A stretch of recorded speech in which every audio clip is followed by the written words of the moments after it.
வழக்கறிஞரும் சமூக ஆர்வலருமாக உள்ளவர் உயிருக்கு ஆபத்து என கூறி போலீஸ் பாதுகாப்பு வேண்டி மாவட்ட ஆட்சியர் அலுவலகத்தில் கோரிக்கை மனு அளித்துள்ளார்.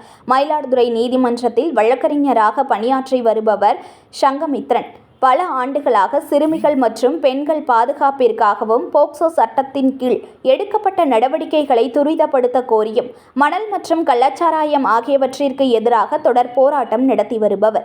இதனால் போலீசாருக்கும் இவருக்கும் இடையே மோதல் ஏற்பட்டு வந்தது.